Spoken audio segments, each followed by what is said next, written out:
Well, good morning, everyone, and a terrific Tuesday. Welcome to our professional development webinar on building community and partnerships, caregiver and family engagement. I'm Darren Hamilton, Program Administrator from the Southwest region. And at this time, I would like to open this up for our section chief to bring some words.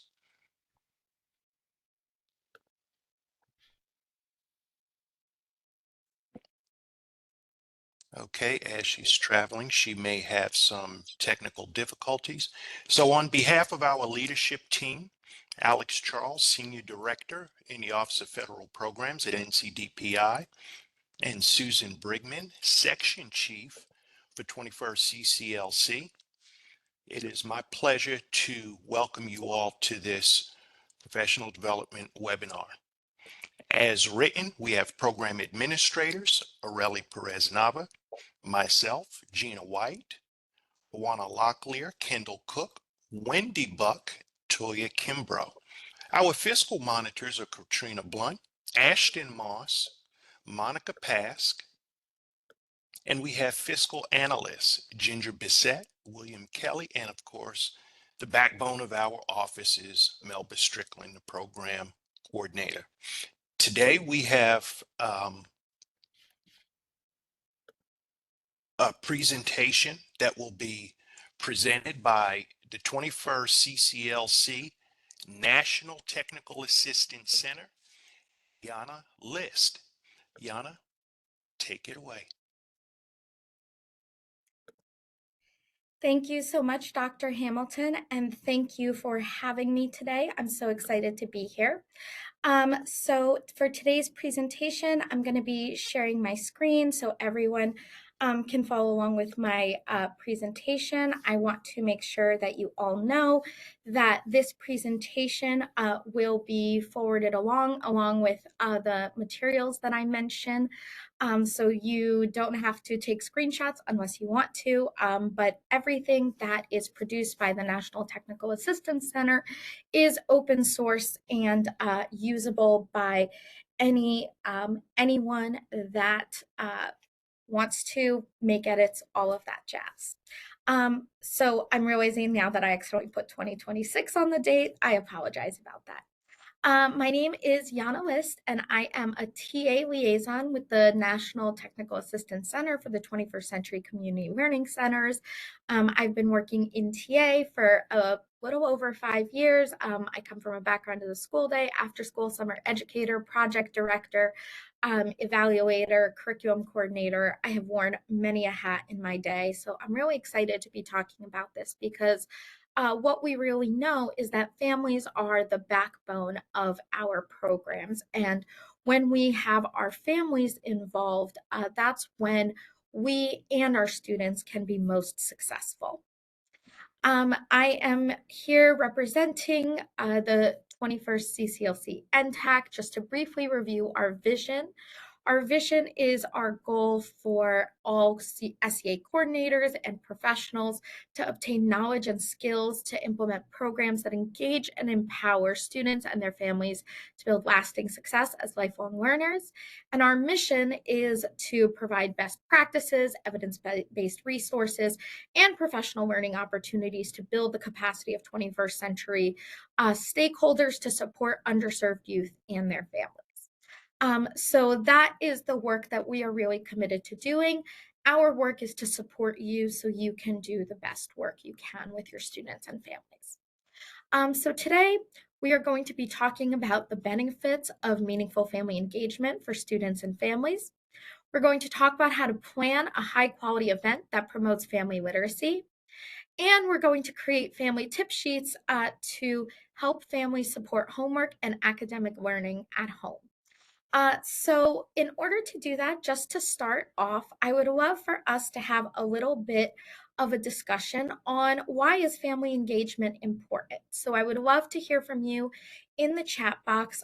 What are you thinking in terms of why is family engagement important?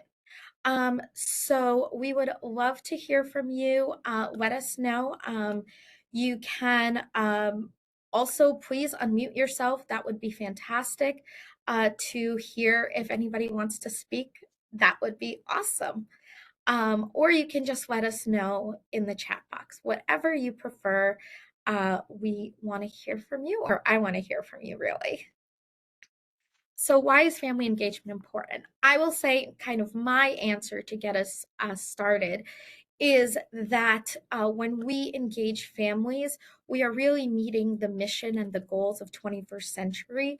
That what is really special about 21st century programs, which is pretty different from what we experience in the school day and really any other context, is that we support students and their families. Our work is not just limited to the students that we serve.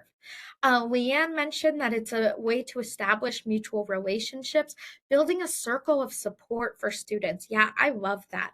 That all of the work we're doing, everything we are committed to, is to support our students to create those positive experiences, developing relationships, building family buy-in. Yeah, those are all things that I believe and I think are really accurate examples of why it's really valuable for us to support our students and families. And again, if you want to unmute yourself, please do. Robert also commented that students will get their attitudes about education from their families. So we want their families to have those positive associations with out of school time. We know not everybody has positive experiences in schools.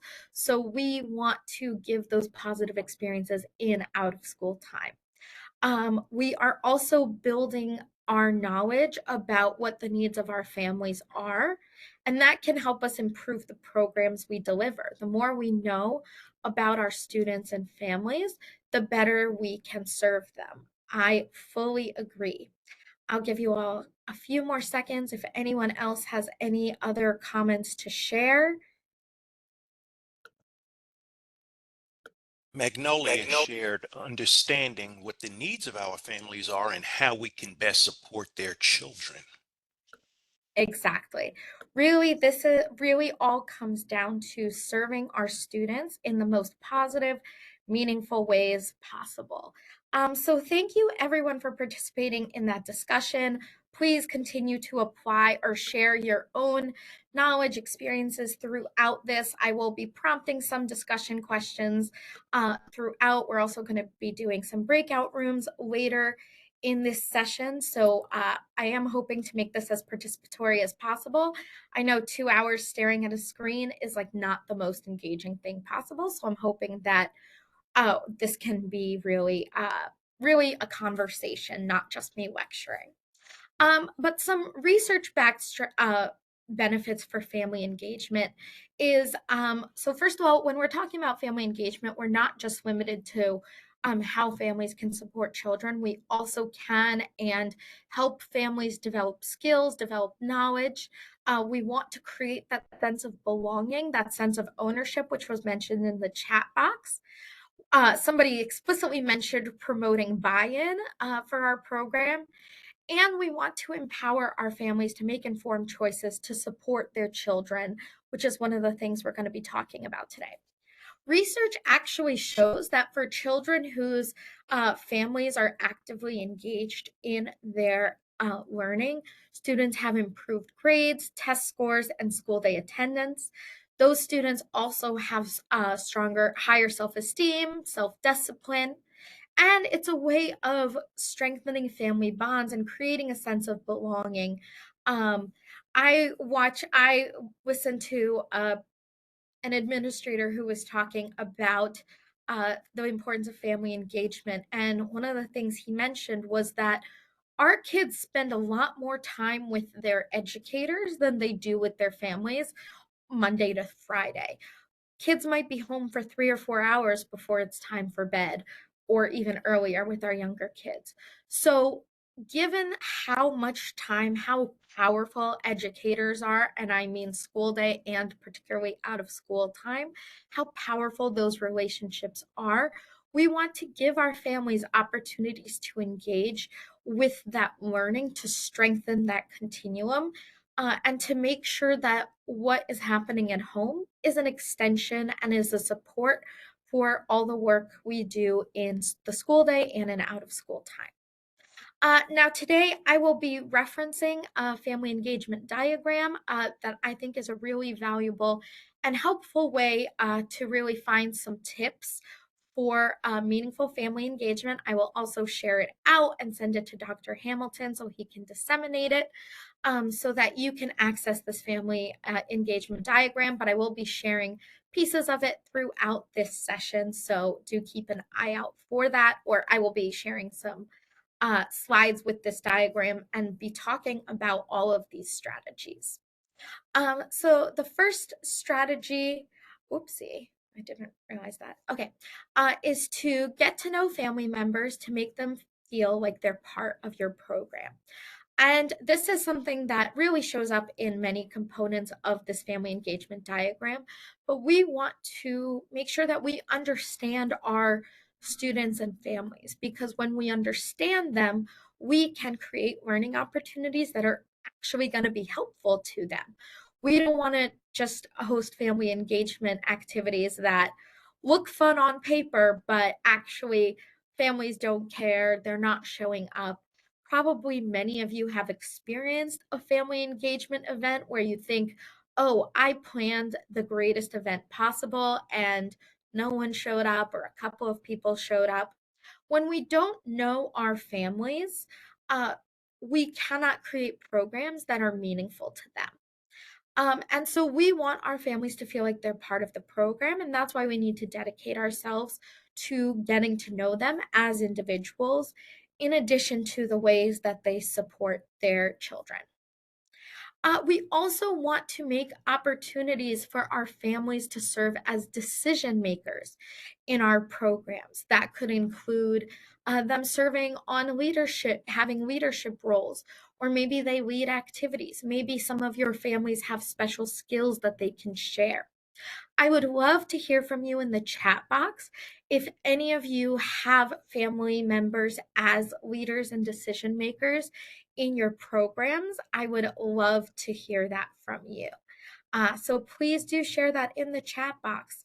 Are there ways that your families are part of your leadership structure, are getting involved?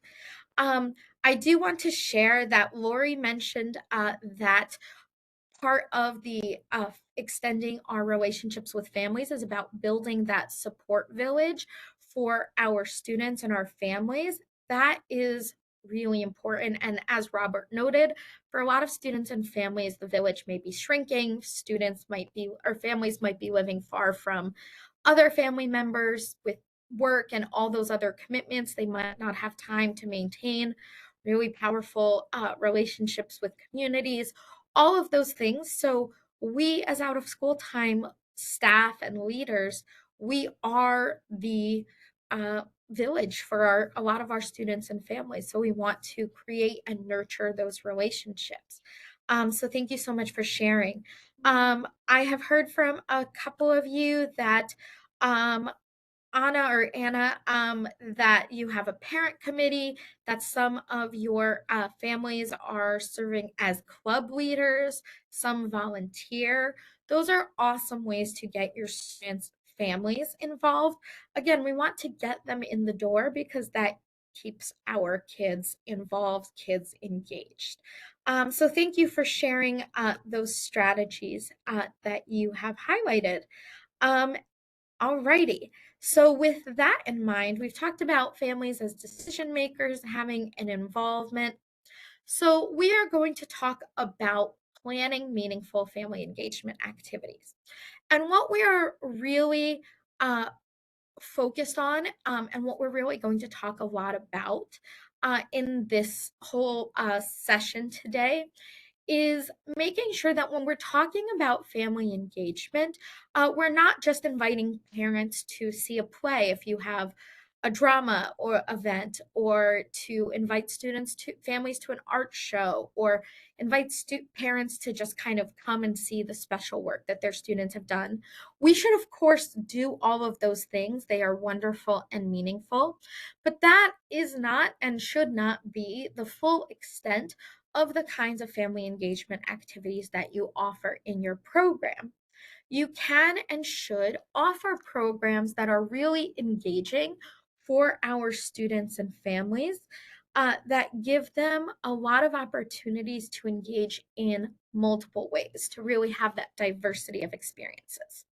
And so the steps we're going to talk about today, is on conducting a needs assessment, getting a sense of what your students and families need, mapping assets, identifying the resources in your community that you can leverage, creating SMART goals, so creating goals, desired, and planning out what you want to accomplish with your family engagement activities, determining the logistics, really thinking about what are the plans we have to put into place to have really effective family engagement events, intentionally designing activities, actually planning activities that are engaging and meaningful, will have a lot of learning opportunities for students and families.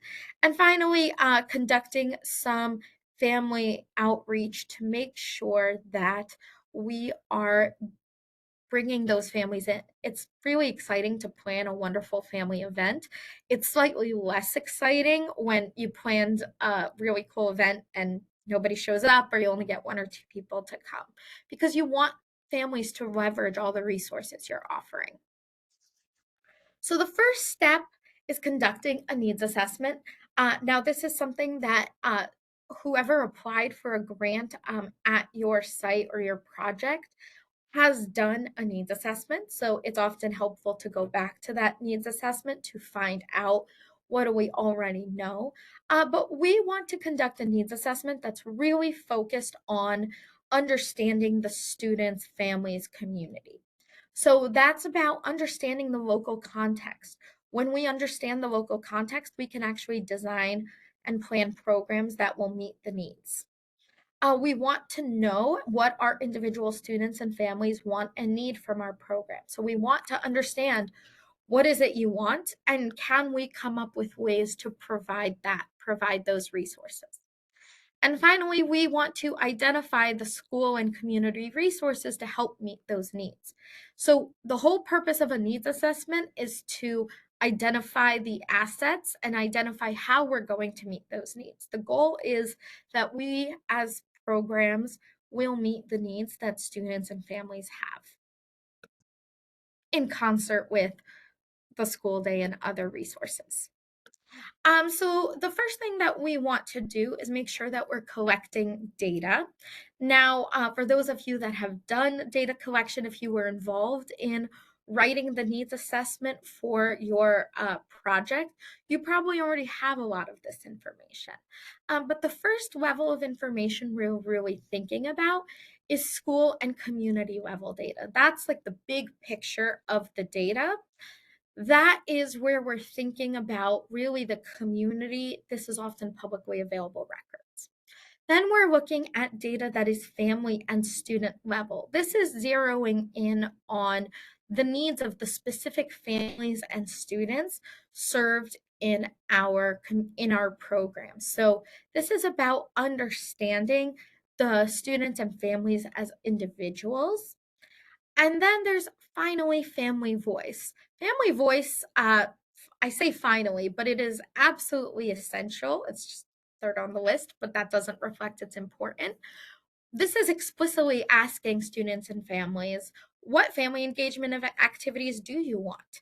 And when we prioritize that family voice, that is when we can make sure that the programs we're offering are attractive and that brings people in the door. So, when you're thinking about that community and school level data, the big picture data, a lot of this will come from census data. If you Google the census for your local township or your local city, the US Census Bureau has very helpful tip sheets, or short summary sheets, I should say, on your township or on your city. Um, and so when you Google that, you can find out information about, for example, how many adults have college degrees, how many of them have high school diplomas, what is the average income in your area. How many of your families have internet at home based on surveys? Obviously, um, this isn't like perfect, but it gives you a really good idea of that community context. So if you know that 20% of your families don't have a stable internet connection at home, or 20% of your people in your township don't have a stable internet connection at home, you have to make sure that you are not only disseminating information via email, because some of your families might not get it. They might not be regular email users. That also includes student performance data. You may recall that earlier in the session, I mentioned that students whose families are actively engaged in their learning have better test scores, have improved attendance at school. So, as much as we want to serve our families, the outcome of that when we have those meaningful relationships is that our students will do better as well. And we can also make sure that we are supporting families to develop skills that will help support children's academic success. From the family and student level data, that could include surveys. That could include surveys with families about what needs they have, what services do they think would be really beneficial to them if they were offered by the 21st Century Program. It can also include things like focus groups. You can also survey and talk with your school day leaders as well.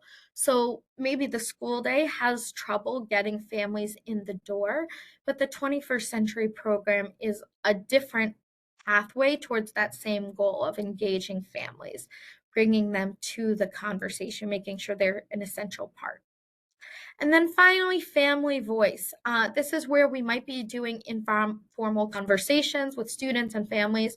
What would be fun for you? What would be interesting? You can do something like a focus group with a more structured discussion, but it's really about finding out what's interesting, what's fun, what would you show up for, essentially. So, really getting some of that voice, and we want to use that family voice data every time we're planning activities. So I want to give you some example need statements. And to write a need statement, we always have to start with the data. So we have gathered some data. We used the family satisfaction survey, and we learned that 60% of program families have reported that they're dissatisfied with our family event schedule. So, whatever you're doing right now, or the sample that we're going to be working through today, is not correct or is not meeting the needs that our families have stated. And again, we always want to make sure that we are meeting those needs. Um, and based on that, we also know that families want more enrichment activities that occur later in the day. So maybe we've just been hosting family engagement opportunities at, I don't know, 5 p.m. because program is still in session, but a lot of families are still at work, are interested in activities that we can host later in the evening. Planning activities, and this some of the logistics is thinking about accessing your site and resources after regular program hours. So that's an example of logistics. We'll get to logistics later. But that tells us our needs. And once we've identified our needs, we have to start thinking about how are we going to fulfill those needs. And to fulfill those needs, that's where we come to the goal of identifying some assets in our community. Previously in the chat box, somebody mentioned the importance of having a village. Well, our programs need a village too. Our sites, our programs that we offer are just part of the system that can be used to support our students and families. So we want to also identify individuals, businesses, local and national organizations that can help support those family engagement opportunities that we want to offer. First, we can think about individuals that can serve as resources in our communities. And an individual is anyone that has skills, knowledge, or ability to donate time or funds. And these are individuals that can basically enrich the offering of your program. It could include local artists. A local art activity is always a huge hit. It could include older adults, so people who are knitters or cooks, people who have historical stories to share. If you have never or have not tried to leverage the older adults in your community, I will share that a great partner is the AARP website. They actually have a whole website dedicated to volunteering where organizations such as 21st Century Programs can post volunteering opportunities, and any people who are members of AARP can access that and can find volunteering opportunities with you and with your program. So if you haven't gone to the AARP on their website, there is a volunteering page, so you can post those opportunities on there. Depending on your community, there may or may not be individuals available, but they do have a really large community of people who might have a little more time on their hands if they're retired and care about their communities and supporting positive outcomes for students and families. And finally, you can leverage students, especially if you're in at an elementary program. Older students can often be a great resource. They can serve as mentors or instructional assistants in your programs. I've had a lot of success of having high school students, particularly in the summer when they're a little more freely available and have fewer conflicts, but having students serve as instructional assistants. I've had it with being really successful. I've had students who are interested in the future in becoming teachers themselves. So it's a great opportunity for them to develop those skills, to practice, and they are kind of those near peers for our students. So students have that connection to people who are slightly older than them. And one of my favorite stories is one of my former staff. I don't run that program anymore, who started as a high school volunteer and then worked as an assistant teacher all through college, and actually graduated and became both a teacher in the school day where that program was housed and a teacher in the out of school time programs. So she was involved in that school and with that community for a decade, and now is a professional special ed teacher in that school community and is part of the program, and really built that connection and built that relationship over time. But high school students, if you have access to them, and I know sometimes there are some limitations based on like locally what you're allowed, how many hours students are available, those kinds of things. But students are a really potentially great resource. Student athletes can lead kind of sports activities, play with the kids. Musicians can do music activities. And for some programs that hold things like a parents' night out, so offering an evening of free babysitting or low cost babysitting, so parents and families can have a night to themselves. You can also definitely hire high school students to serve as your babysitters.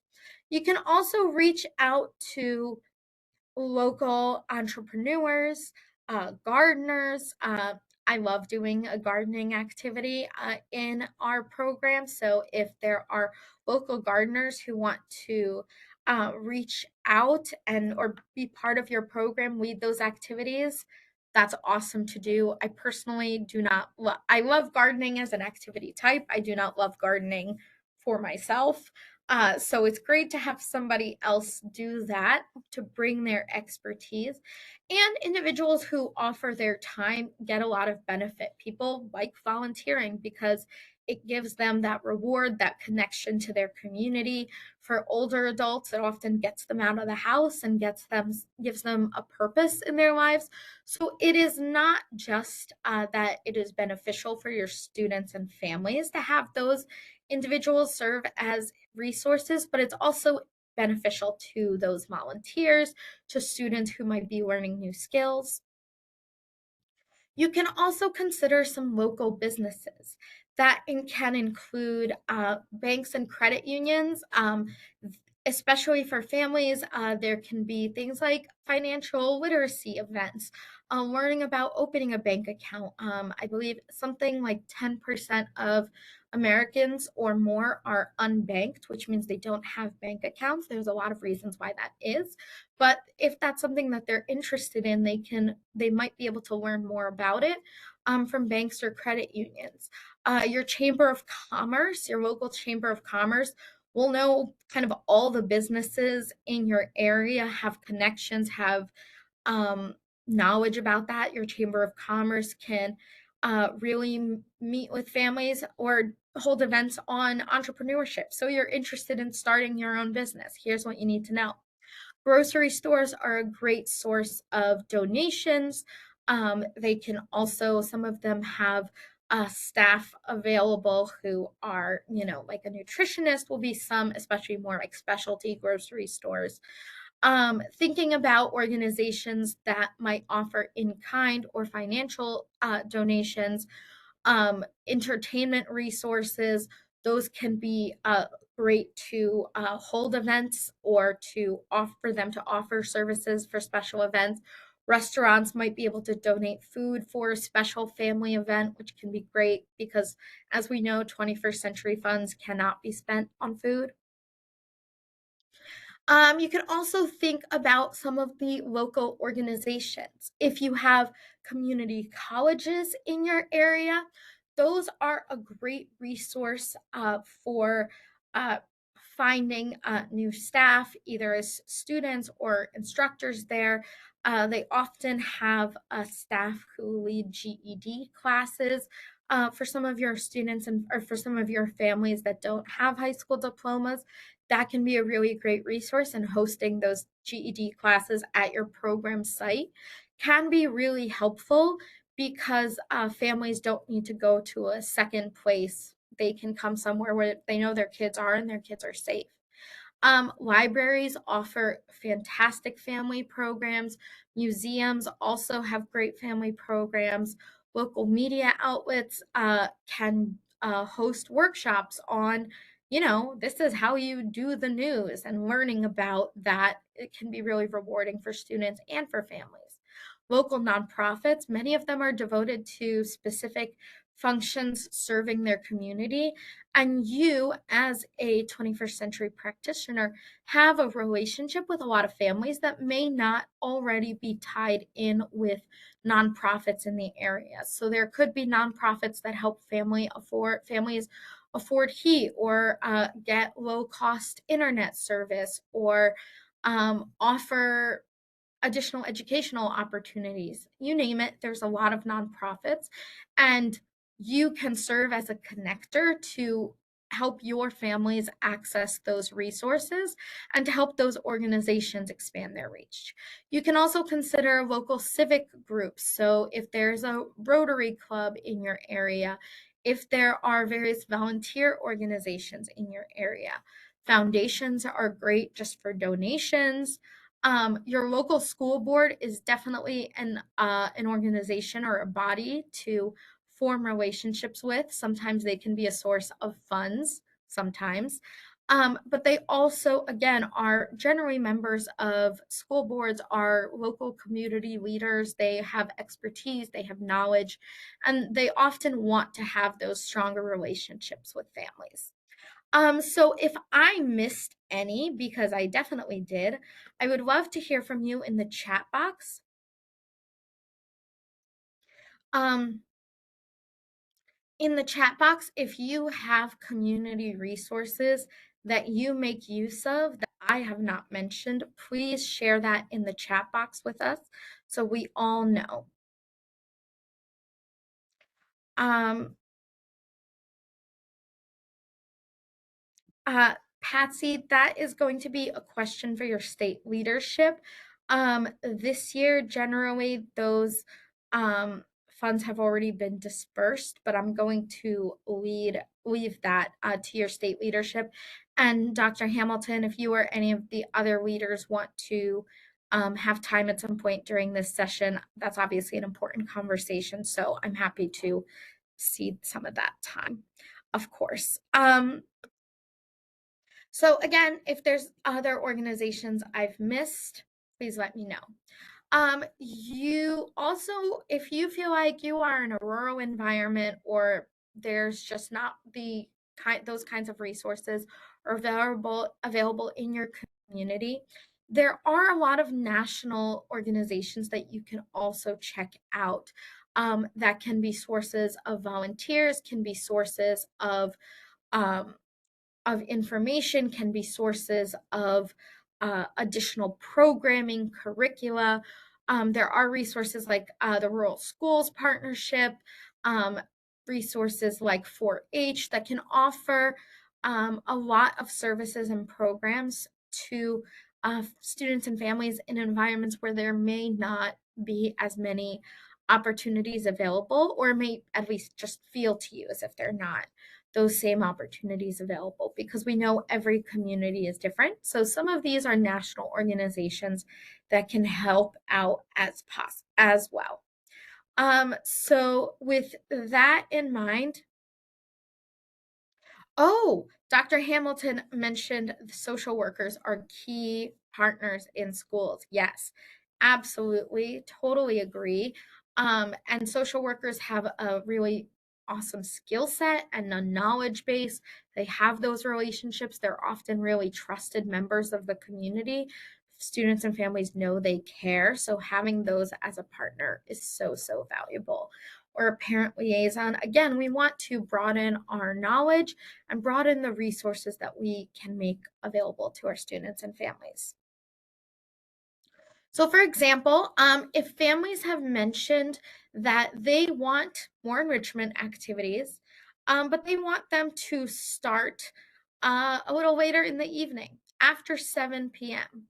So we looked at some of those example community resources. If families are saying we want more enrichment, we want more kind of cool activities, they just have to be at night.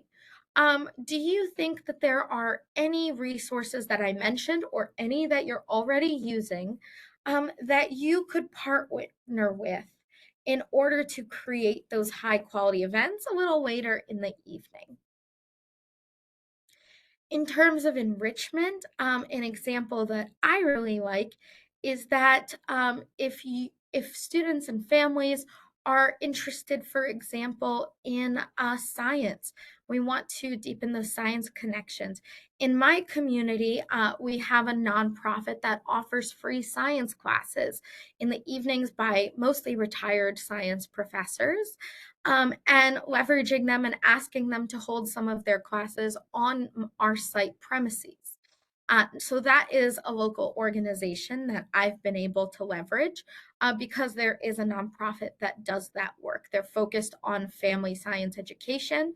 So we had them do that work at our site, connecting them to a new group of families that weren't necessarily aware or weren't necessarily able to, drive into Center City to attend those events. So that's one example of I connected with a local nonprofit that does science education. But there are probably many others, and I would love to hear in the chat box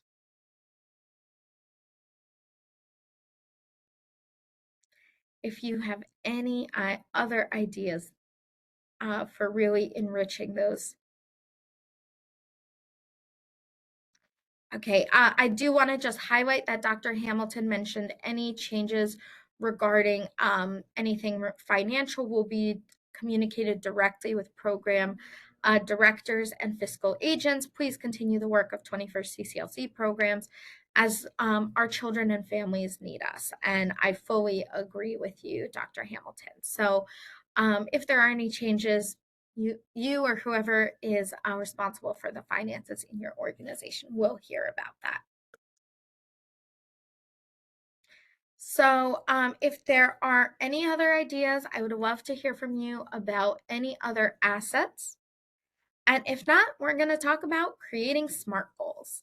Now, you may have created SMART goals in the past.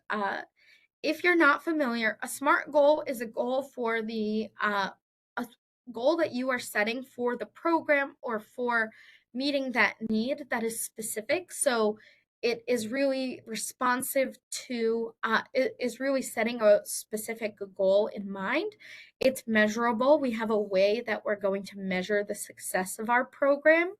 Achievable. It's within reason. The example I give is it's not necessarily a reasonable goal for all your fourth graders to write a novel by the end of the school year. That's just not within the scope of what might be appropriate for fourth graders. But it could be a really great goal for all your fourth graders to write a short story by the end of the year. That's something that is much more achievable.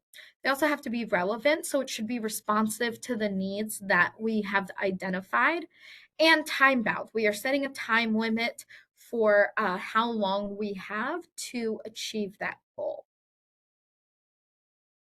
So let's work on a SMART goal. Remember, on that family satisfaction survey, we learned that families want more enrichment activities, but they have to be later in the day, like after 7 p.m.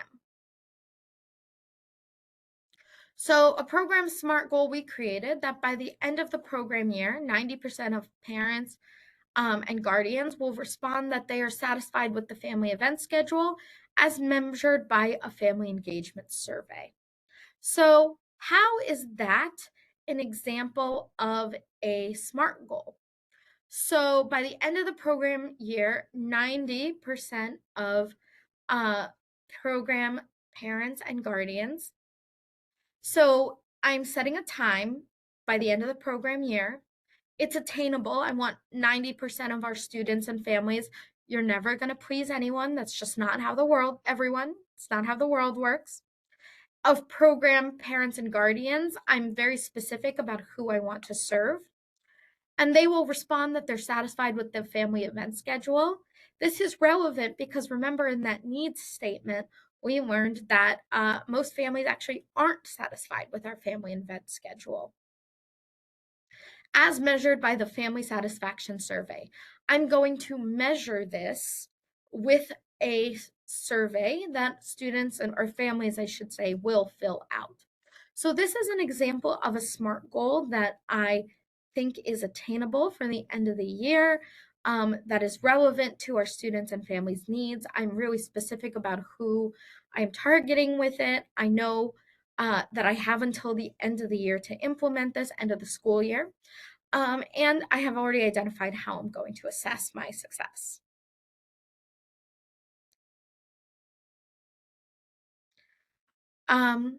So once you have created that SMART goal, it's time to determine the logistics. Now, some of the logistics you have to consider include the schedule of your program. So when are we going to schedule events? How frequently? Oopsie, excuse me, didn't mean to do that.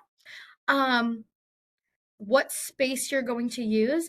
Are the family engagement events going to happen in your regular program space, or are they going to happen somewhere else? And of course, all importantly, budget. How much money are you able to spend on these family engagement events? And the budget is going to have to include staff time, especially if you're hosting these events on either not program hours, so you're hosting events after 7 to make them more accessible, or if you're hosting them on non-program days like weekends. All of those are things you have to think through. So we have created that SMART goal, but we have to think about the logistics for this SMART goal. So some of the logistical considerations are what spaces outside of classrooms and school might be an option for these late in the evening family events. As an example, maybe the program that you serve or that you run is housed inside of a school, and the school building closes at 8 p.m. So if you can't use the program building, where are you going to host these events? You also want to think about what community partners can enhance your family engagement offerings and improve family satisfaction. And also thinking about how will budget and scheduling impact program activities. I can't take everyone to a water park, first of all, because that is currently not allowed under 21st century funds, and also because it's going to be very, very expensive. So we have to think within our budgets. I would love to hear from you in the chat box. If there's other logistical considerations, specifically for family events, I would love to hear from you. Thinking about what are the particular complications or what are the particular challenges you have to plan for when you are hosting an event that's not just for students, it's for families and for really making it a community event. So I'd love to hear from you. What are some of those logistical challenges that take working through? So I'd love to start, Yana, and share that the survey should not just be done one time. When you want to schedule a particular day or time of the week for caregivers, you may want to do it 2 and 3 times to gauge the reliability of their responses. Because once we start facilitating those family engagement events and we have a dearth of participation, we want to be able to present those results so that we can hold our alignment with the scheduling of programs with the parents' responses. So it's very key that we survey more than once on a particular topic to gauge reliability. And then perhaps a follow-up would be a phone conversation, emails, newsletters. Parents, this is what you all responded. We've had a family event and we had a dearth of participation. So it's key to do more than one survey to gauge that reliability. I totally agree, Dr. Hamilton. That is a great point. And especially for a lot of our programs, we might have new students enrolling all through the year. So it's also the case that some of the students you were serving at the beginning of the year, there might be new ones that you did not have not had a chance to talk to as yet or have not been surveyed. And you've offered a few programs. What did you think? What was your satisfaction? So for families that did attend, what worked, what didn't? We can ask all of those questions and really try to understand how do we create meaningful opportunities. The goal is for parents and families to actually show up to these events and feel like they gained something from that participation. So some of the kind of big logistical questions often come down to budget, space, time, resources, but there may be other logistical considerations you have in place, particularly childcare. If you have to offer childcare, you have to think through, along with space, sometimes you have to think through insurance issues. You have to think about staffing. Do you have enough staff available in that non-regular program time to make sure that your activity is appropriately staffed? All of those things need to be planned and kind of logisticized before you are able to successfully implement your program. So thank you everyone for your participation. If you have a comment, please always, always, always drop it in the chat. Would love to hear from you. With that in mind, we've been together for a little over 15 minutes, so I'm going to give you a 5-minute break. I know sitting for 2 hours is a long time. So we're gonna take a 5-minute break. I would like you to be back and ready for the rest of our conversation at 10:56. So hopefully you can stretch your legs, do whatever you need to do, and we will continue in just a couple of minutes. And in the meantime, if you are just hanging by your desk while we're taking this short break, please feel free, if you have questions, share them in the chat box and we can address them when we're all back together. Again, 10:56, or wait, 10:58. I'm sorry, math, 10:58.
As we start reconvening, I just want to encourage everyone to make sure they sign in so that your attendance is recorded in this webinar.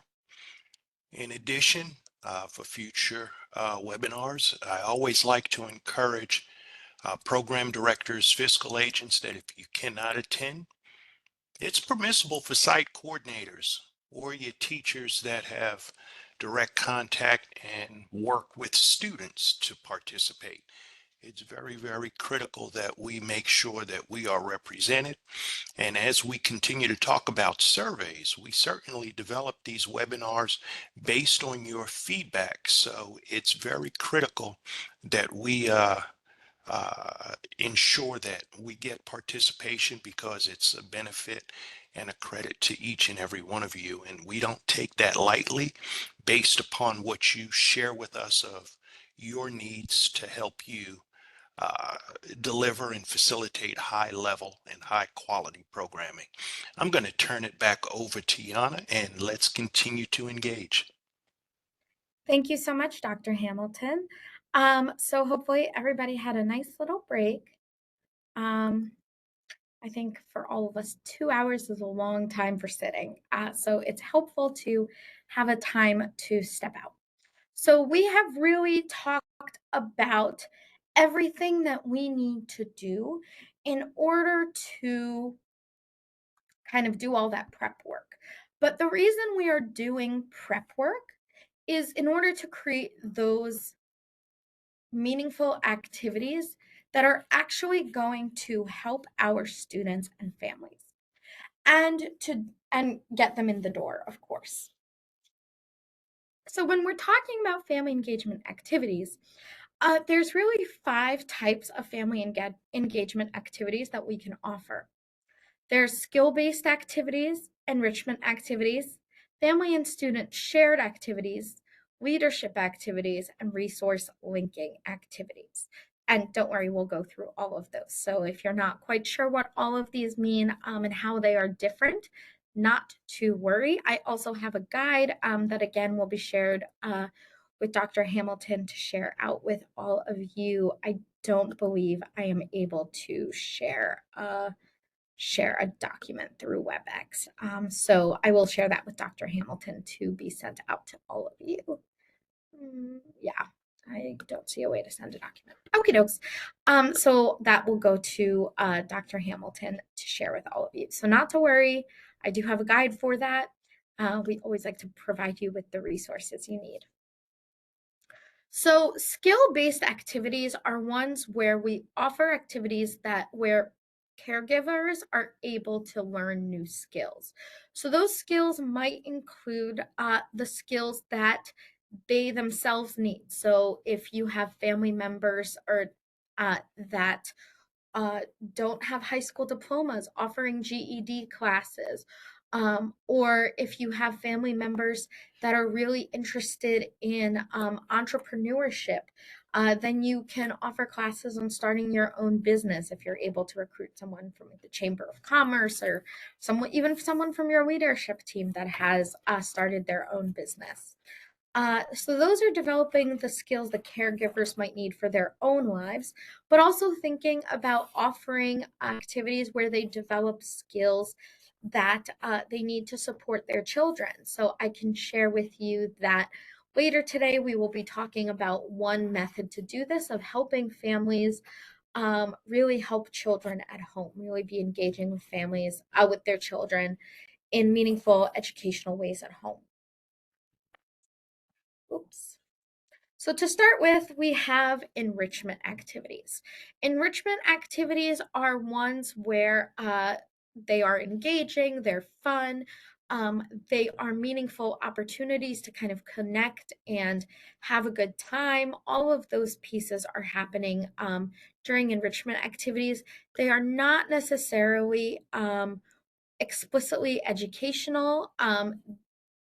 Or aligned with math and literacy, but there's definitely educational components to uh, arts and potlucks of families cooking together at home as examples. And this can be really fun where kids have an opportunity to bring their families in, the families socialize, they get to know each other, strengthen those community bonds. Um, you could have a book club. That is a really fun one. That's a way to practice literacy skills while also making literacy a social experience as well, which can be really positive and encourage both students and families to read more, which is what we always want, because, literacy is essential. I do want to emphasize that everything that we do, again, should be in response to what families are interested in. So if you have already hosted any kind of enrichment activities, that is awesome. So please do share them in the chat box so we can all hear and learn from you of what kind of enrichment activities have you offered? What have been the positive outcomes of those activities? So we'd love to hear from you. Um, In addition to enrichment activities, we can also do shared family and student activities that are learning experiences. So, students and families learn together, they learn a new skill. It could be something like music classes, or they do a literacy activity again or together. Again, that's an opportunity for them to learn together. For students, they're practicing literacy skills. For families, they can be learning how to support their children in ways that are meaningful and positive. But again, this is not just about creating meaningful experiences for the families, but also for the students, that working together piece. Um, then we also want to offer, where we can offer, resource linking activities. These are activities where you connect families to resources that already exist in the community. So your community might have a food bank, might have a homeless shelter, might have a low cost health clinic. All of those are fantastic resources, but families can't access them if they don't know about them. So, having events where you introduce families to other resources in their community, where you give families opportunities to engage with those, maybe practice an activity if it's something like an art class, all of those pieces. So, connecting them to resources that will help them be successful. And so, the one thing I want to really point out that is a distinction between 21st century and really all other educational programs is that our work is not just about serving children, it's about serving children and their families. So, everyone is getting to benefit, which is pretty cool, in my opinion. So let's think back to those family needs. We remember that families want enrichment activities, they want them later in the day. So I would love to hear from you. Based on that, we've highlighted some of the enrichment activities you could offer. But really, the survey I've provided you with, all you know is they want late in the evening activities. There's probably many more, but this is a survey fragment just for purposes of the activity. So, Tyshawn said, at our last family event, I taught a class on origami and connected it to math and engineering skills. That sounds awesome. I love that. I wish that I had gone to that. Frankly, I've always wanted to learn how to fold origami. Origami, my goodness. So that sounds really fun. And Tyshawn even put in the effort to connect it to academics. So that is a doubly successful event. Anna mentioned family game nights or an end of the summer cookout. So that's awesome. Again, we have to think a little bit creatively about how we're going to pay for the food at that cookout. Maybe you have a local grocery store that makes a donation of hot dogs, etc., which is awesome if you do have that. So thanks for sharing, and please let us know if you have other family events that you put on that you think are really successful, really interesting. What we love is to hear what somebody is doing, say that's annoying, or say that's awesome. I'm sorry, my mouth is saying weird things, and apply that in our own program. So please share your great ideas so everybody can learn and steal them or make use of, I should say.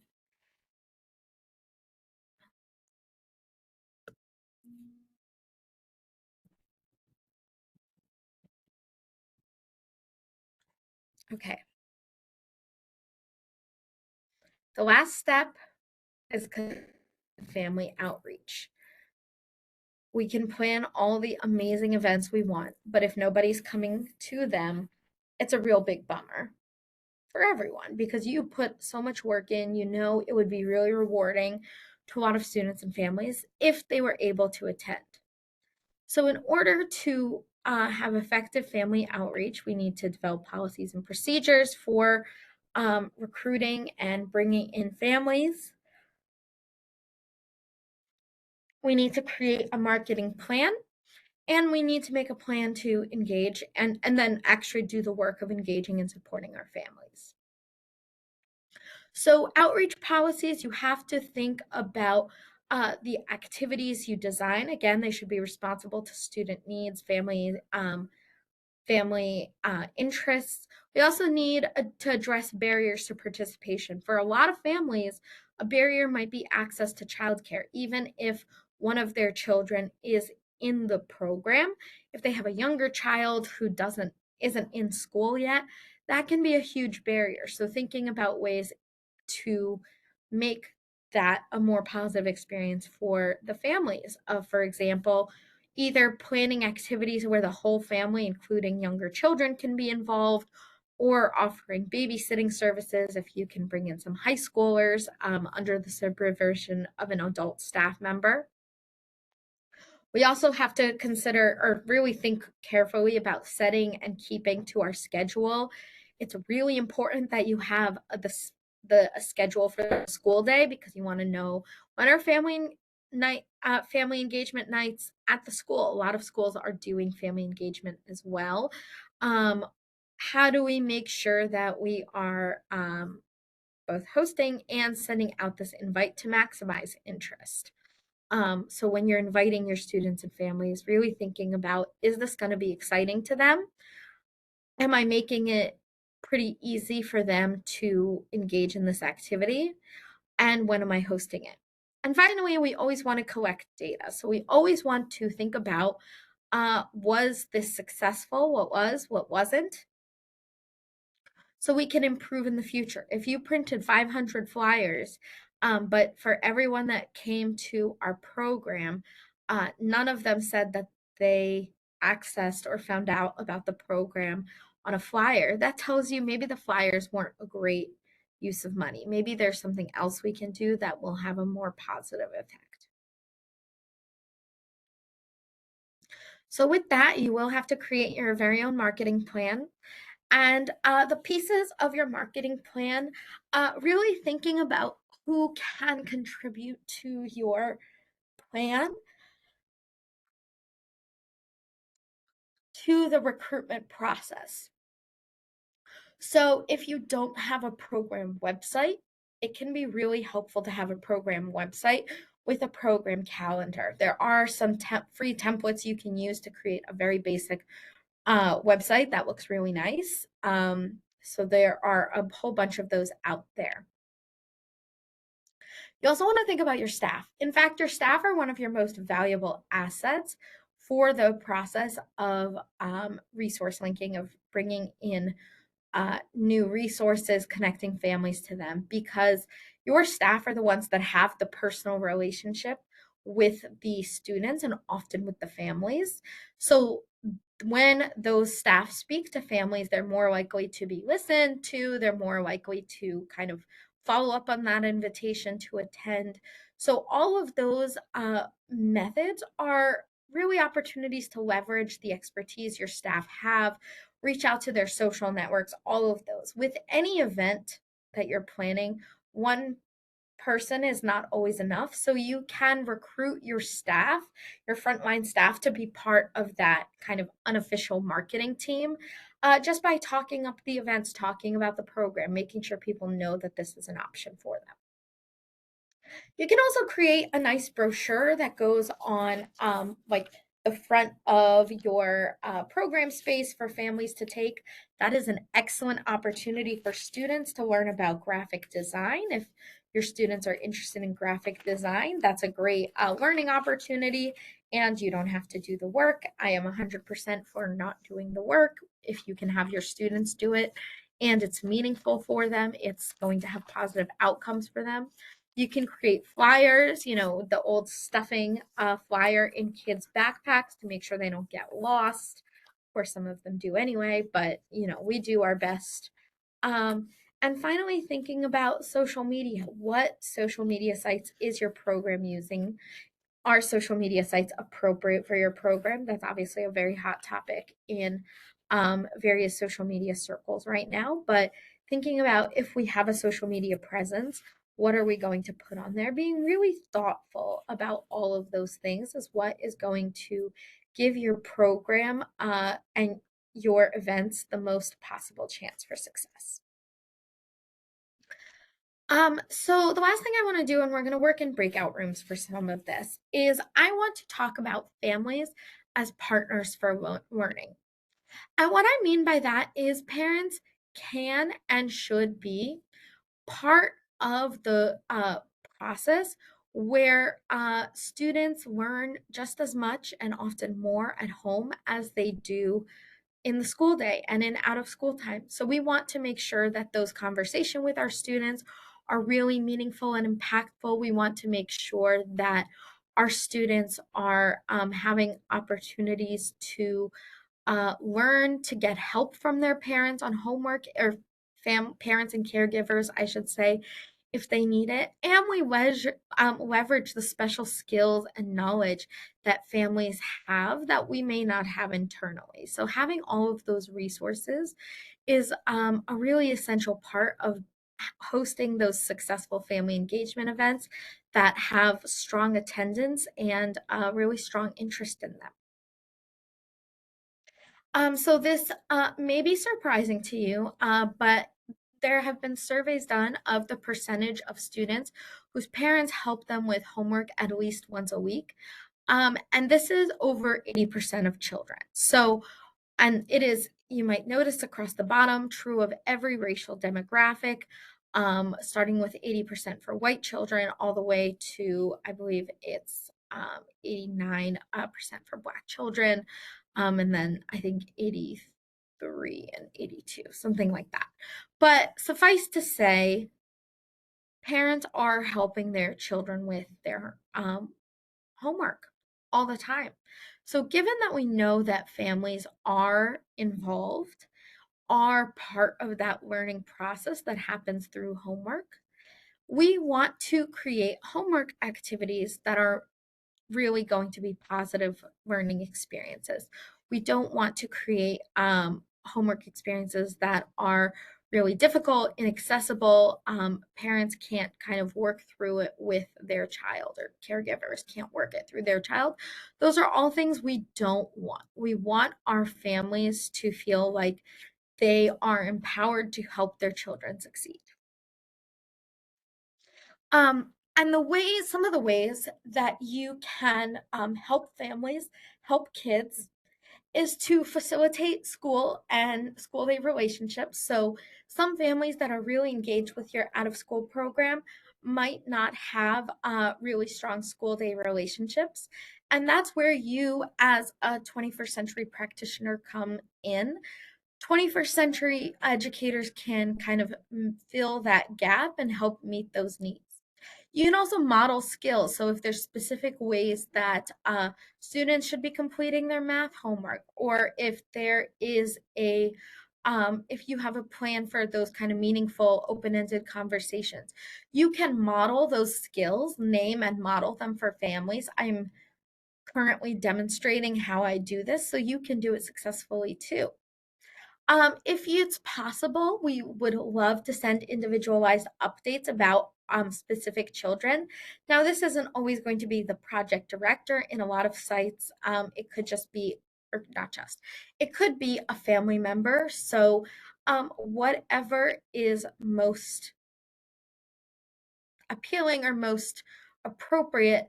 But thinking about, okay, Timmy really struggled today, but had a great week last week. So here's what I think we should do with Timmy, just as an example. I would love to hear from you if any of your sites send individualized updates other than maybe report cards. If your program does send out kind of semester, end of semester comment cards, would love to hear from you if you have any other ways that you gather that information about, did we really improve things or is it kind of much the same? So I'd love to hear from you in the chat box.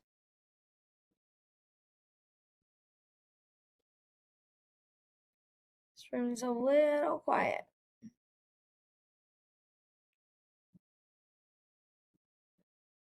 So one of the things I always share is let's always remember the great things that we are doing for children and caregivers.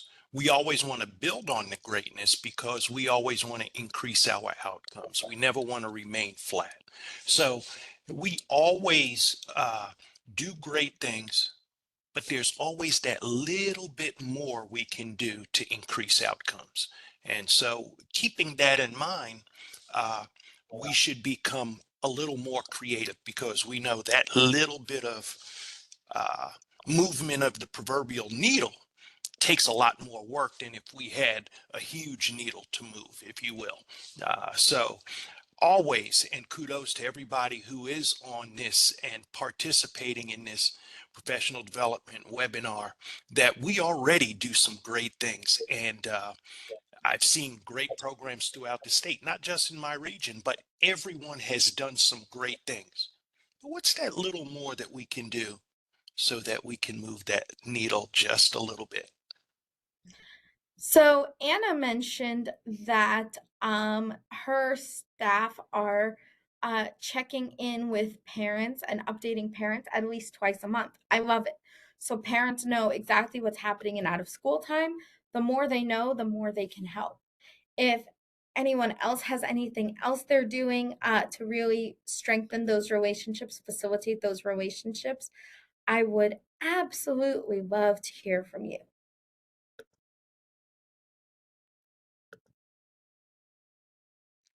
Um, all right. Thank you, Anna, for your active participation. I appreciate you. Anyone who has anything to share, again, you can always add it to the chat box. Oh, it looks like we have one more message.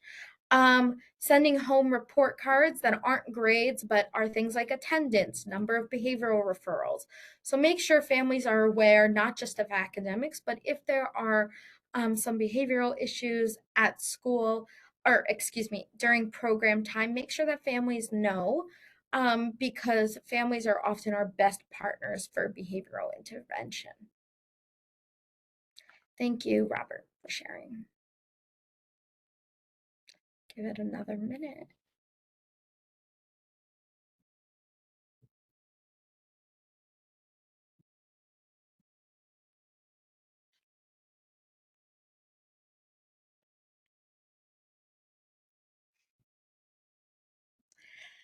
So the last thing we're going to talk about in terms of helping kids help families is creating a parent tip sheet. Now, a parent tip sheet is one where you give families feedback or advice on how to support their children and support their children's academic growth when they're at home. So an example of a family tip sheet could be create and maintain routines, use the buddy system, support kids to do work, but don't force them, and be the guide on the side. So the not lecturing, but instead giving opportunities for students to work it out themselves. These are just some possible examples, but I would love for you all to create your own family tip sheet. Now, what we're going to do is in a moment, you're going to be broken up into breakout rooms. And on a Padlet for your group, you're going to create 2 or 3 tips for creating a positive environment to complete homework, 2 to 3 tips for meaningful conversations, about anything, and 2 or 3 tips for applying math in daily life. So you are planning a planning a tip sheet for your students and families, but the tip sheet really goes to the families. What would you include in this? If you have not used Padlet before, totally fine. Um, Padlet looks like this. Oopsie, I need to reshare my screen. Oops.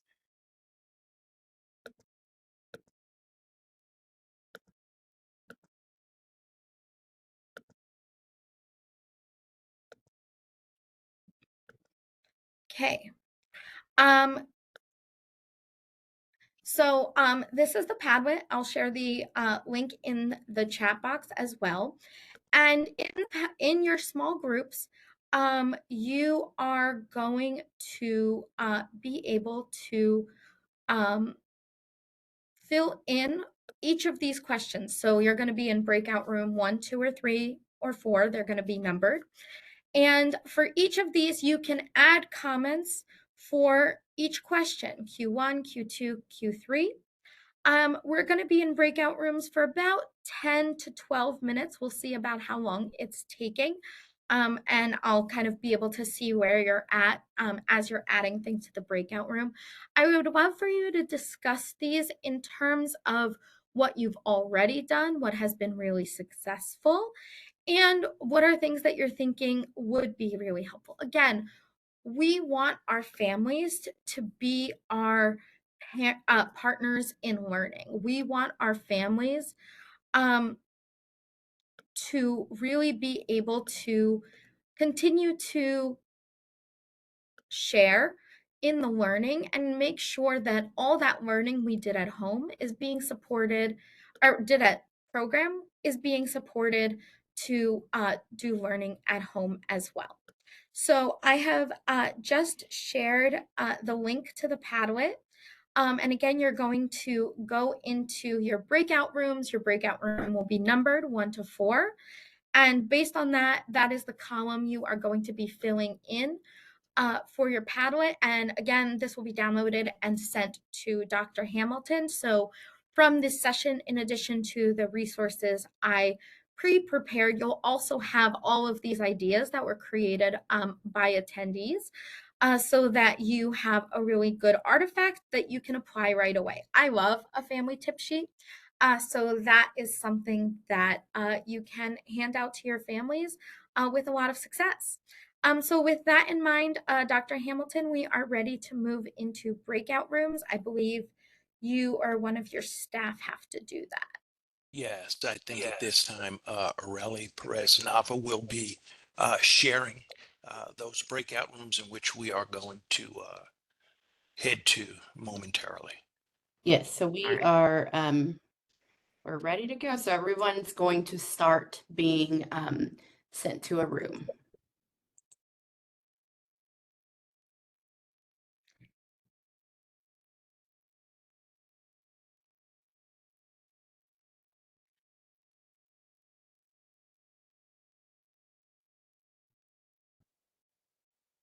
Dr. Hamilton, thank you so much for organizing this so that Oh, everybody thank you.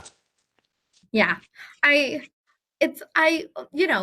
like to talk, obviously, but I think when they have an artifact that they can take home with them or take to their program with them and use right away, I think that's often very helpful. Oh, I'm absolutely. just gonna make sure to pop this link into each group in case anyone did not receive it.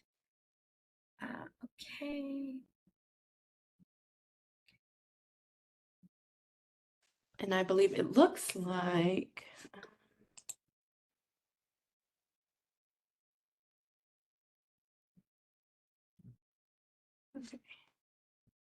I believe I've pulled everyone. I kept all of us DPI and serve staff just to allow programs time to, to have a free conversation.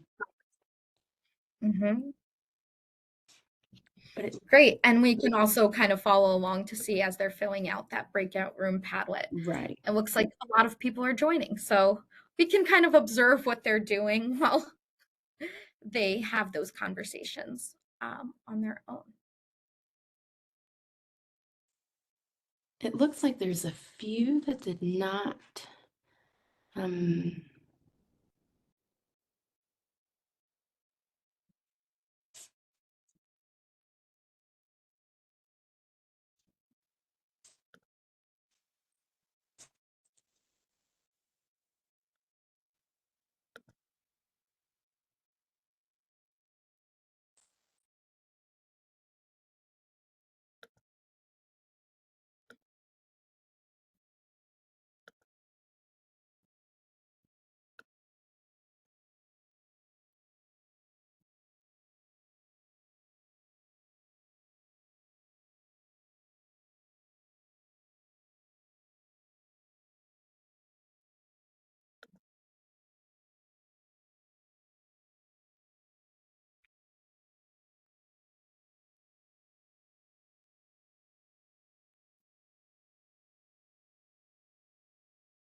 And for some reason, it looks like there's some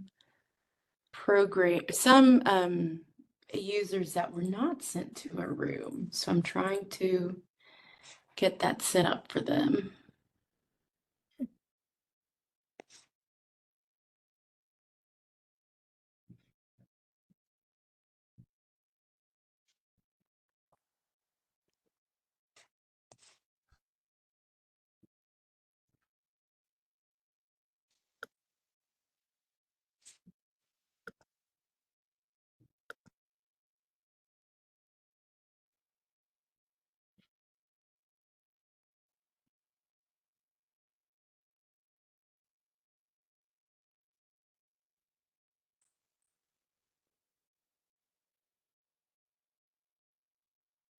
Okay, so it looks like, hold on.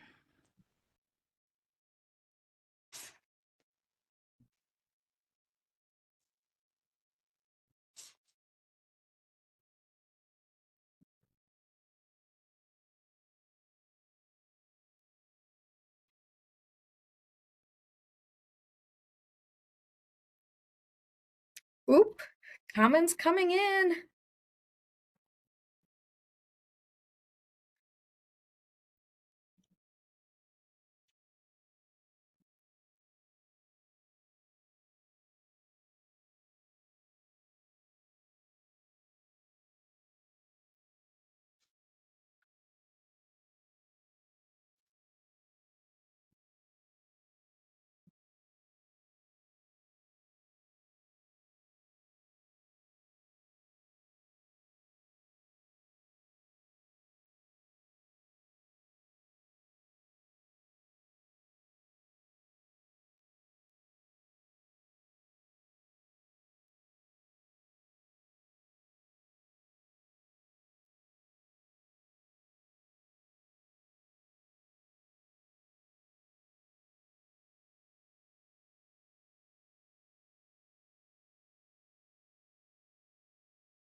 Yay. Okay. Love when they're having conversations.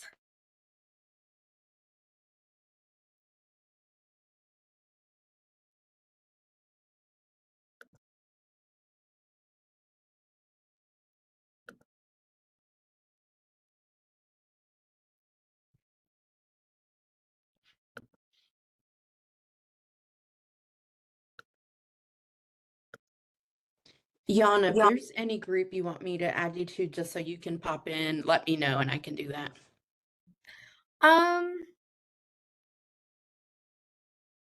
Ooh, supermarket math. Maybe group 4, just because they're the only ones that haven't posted yet. It looks like Okay. groups. Great.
responses on the Padlet. So I think we're about ready to close it out. Is there a way to send a message to everyone that it's like a 2-minute warning Yes.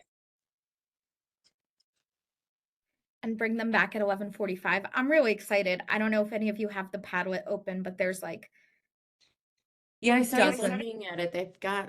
They've done some great work. There's and I will download this and send it to you also. Hopefully it'll be a nice artifact for them that any ideas that have not occurred to them before are going to be fun and exciting add-ons to their programs.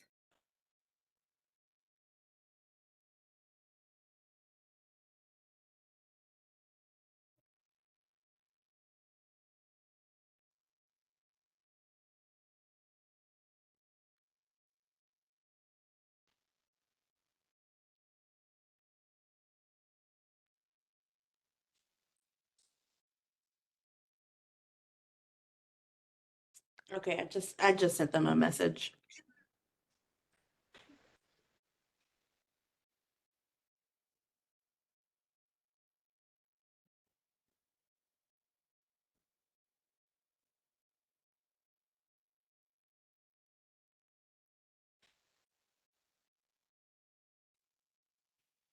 This is so fun. We rarely do breakout groups.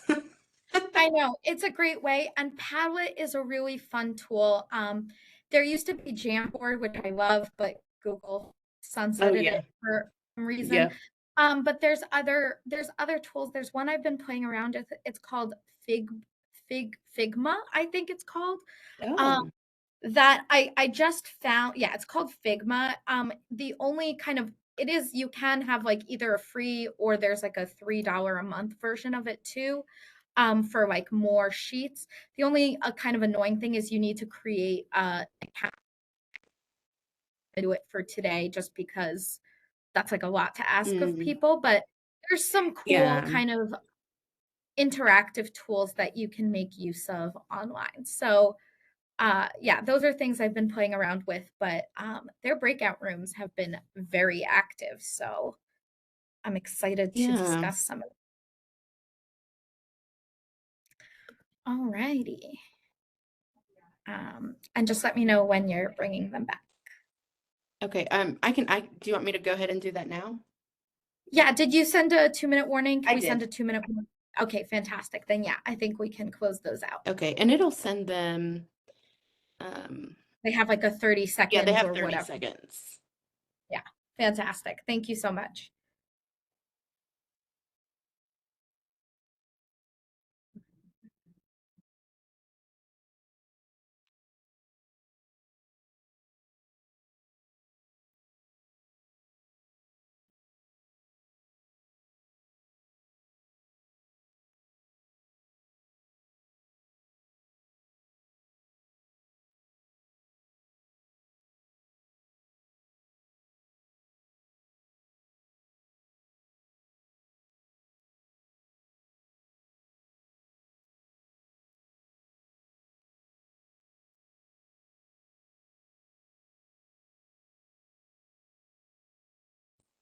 Okay, I believe everyone is back now. Welcome back, everyone.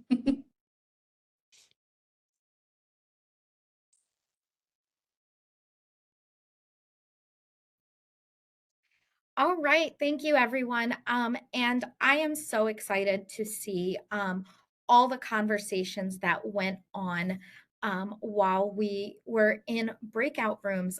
You all had so many amazing ideas. So what I'm going to do is I'm going to share the breakout rooms, and I would love if someone from each group wanted to unmute themselves and share out if you have any main reflections, any points that you really want to highlight. And as I mentioned, I'm going to share out this resource with Dr. Hamilton so that you can all access this and pull some of those fantastic ideas that your peers have shared in the chat box.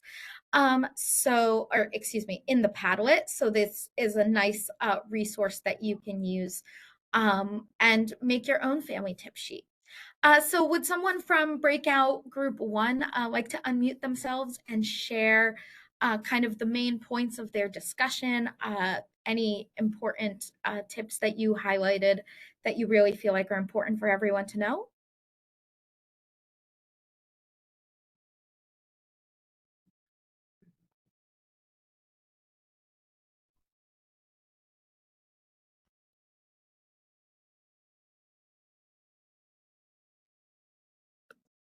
I can go. Can you hear me? Yes, sound great.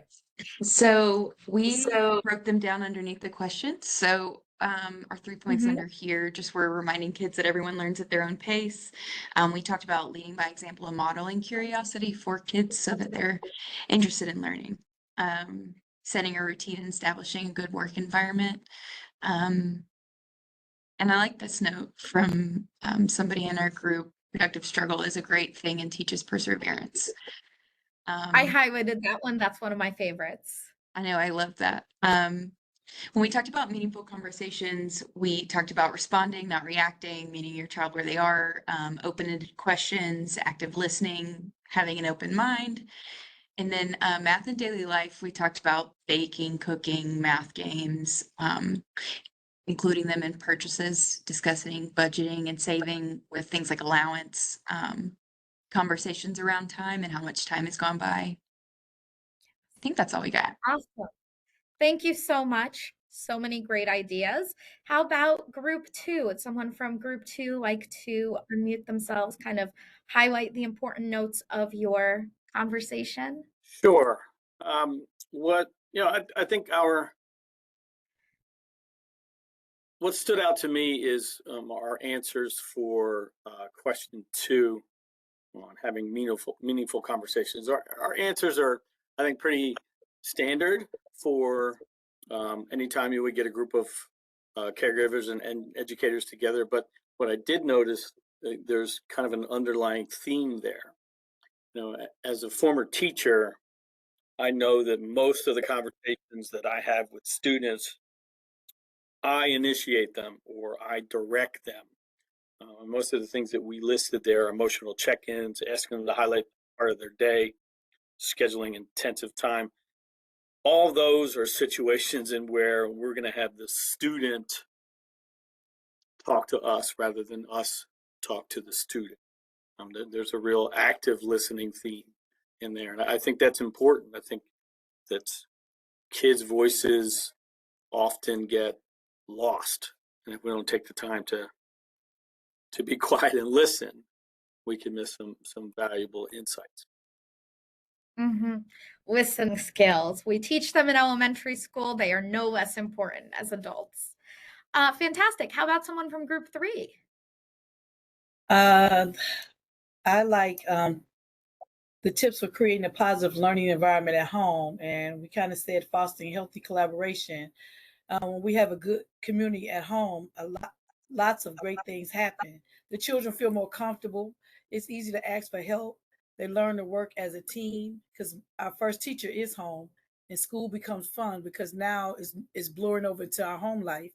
And so now we can talk about those conversations that might be hard at school, at home, which makes it easy for us to cross the bridge on both ends.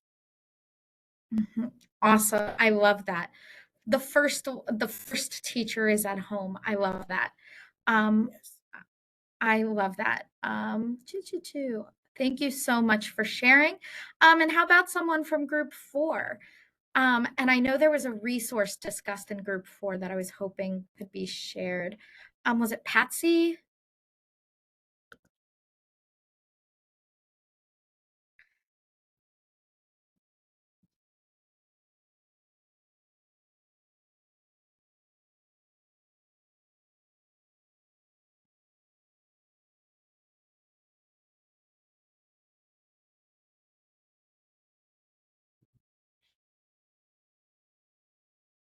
No takers from group 4?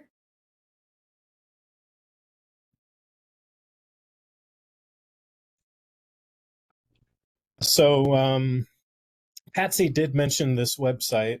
I think it was called Parent Institute. and it looks like it could be a useful resource. I for now, so I can't really speak to that.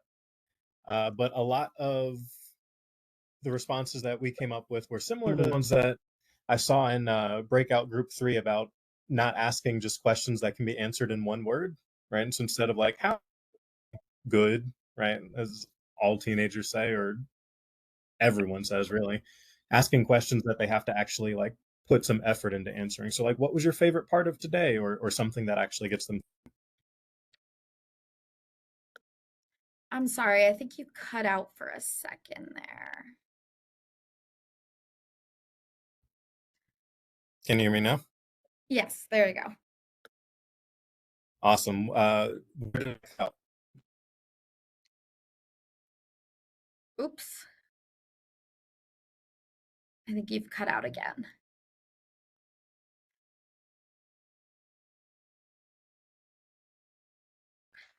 Okie dokes, technical difficulties happens all the time. I wanted to thank you all for your active participation. I think there are so many great ideas here. If a family tip sheet is something that you think this would be great for me to develop, you can develop it. You can have your staff develop one. That could be a fun staff meeting activity as well, of what do you really want your parents, your families to know about really extending the learning into the home environment. And I am going to share this with Dr. Hamilton so he can share that with all of you. This artifact, or you can keep the link as well, of so you have some ideas that came from all of your peers. And so thank you everyone for your active participation in that. The ideas that came out were fantastic as always. I'm not at all surprised. And so we are coming to the end of our session. I do just have my my kind of goodbye screen for all of you. As we have discussed today, we have really talked about and been able to really tackle. Luckily, we tackled all of our goals for the day. As a reminder of our objectives, we wanted to identify the benefits of meaningful family engagement for students and families. And as we discussed, and I shared some points about how it leads to positive outcomes, you all talked about increasing buy-in and making the program part of your kids and families village. We talked about what goes into planning a high quality event we didn't talk specifically about family literacy. We talked about high quality events in general. And so making sure that we're creating and thinking through all the logistics that make for a high quality program. And then you all came up with things to put onto a family tip sheet to help families support homework and academic learning at home. So extending that learning environment into the home. So thank you all for joining me in that, and thank you all for participating in that activity. In the chat box, I am going to share our feedback form. I would appreciate if you could take minutes to fill this out. This is a really just a quick 1 to 2 minutes form to, oopsie, I just shared the message with my bosses. Oopsie, delete that, send it again. With the feedback form to let us know how I did, let us know what do you really want to hear from next. And it just takes 2 minutes or less. So if you have not visited on our website that has launched fairly recently, it is www.21stcclcntac.org. The website looks like this. We have resources, we have blog posts. You can learn more about the 21st CCLC NTAC and the work that we do. A huge thank you to Dr. Hamilton for inviting me to be part of this and for really embracing NTAC and all the resources that we are we both already have and are continuing to develop to make sure that you have all the resources you need to be successful. And a huge thank you to Dr. Hamilton's team as well for organizing the breakout links. And so thank you all for being here. I believe we will be having another webinar in about a month or so. So you will get more information about that. I hope I will see you then. Have a great rest of your day and a wonderful week. And Dr. Hamilton, did you have any final notes before we said our goodbyes?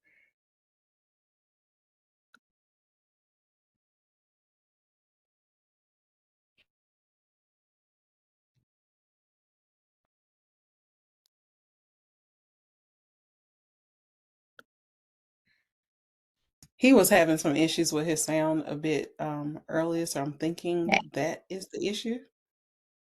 No biggie at all. Oh, some updates and reminders. Fantastic. So, like I said, I don't think we can hear him. However, we do have some updates and some reminders. Program attendance for second and third installment. The deadline for that is due by April the 18th, 2025. Please make sure that you actually hold the dates for our Foundations Conference, July the 29th through the 31st. And actually, as of yesterday, we're actually able to confirm that location. It will be Blue Ridge Community College in Hendersonville, North Carolina. Synergy Conference is November the 13th through the 14th. And please make sure that you visit the website regarding the RFP for Cohort 18. Per grant guidance 4C, program enrollment, 21st century CCL programs must serve a minimum of 50 students each year. So if you're like trying to serve like 100 and can't get 100 students, remember that the minimum is 50. So make sure that you're looking at that whenever you are applying for your cohort 18 this year. Are there any questions in the chat? No, I don't see any. If you all could just fill out that 2-minute survey, that would be fantastic. 2 minutes or less, really. And I will make sure that you all receive the links that I mentioned and the resources that I mentioned. Hopefully, I'll see you all soon. All right, and it's 12 o'clock, so you guys have a wonderful day, a wonderful weekend. If you have any questions, please do not hesitate to reach out to your program administrator. Thank All you. right, thank you so much.